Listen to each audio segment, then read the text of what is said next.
Ramai beredar rekaman yang menunjukkan rudal Rusia menghantam targetnya di wilayah Kharkov. Rekamannya ramai beredar di Telegram pada Minggu 31 Juli 2022. Dalam keterangan unggahan disebutkan, kamera merekam salah satu serangan Iskander di Kharkov. Sekitar 10 rudal mengenai sasaran di kota dan wilayah. Dampak serangan rudal berupa kebakaran pun berhasil direkam.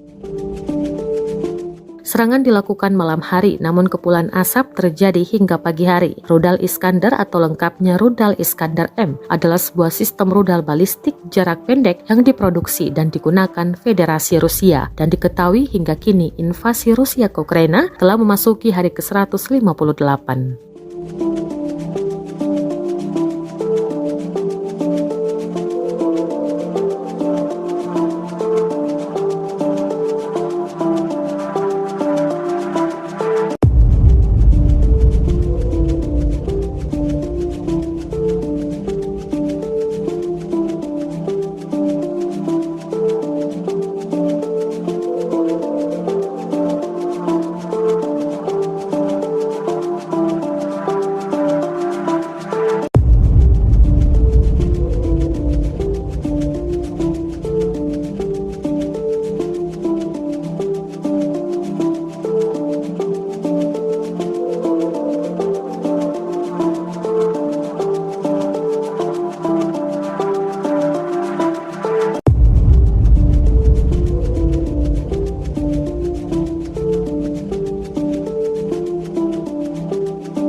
Terima kasih sudah nonton.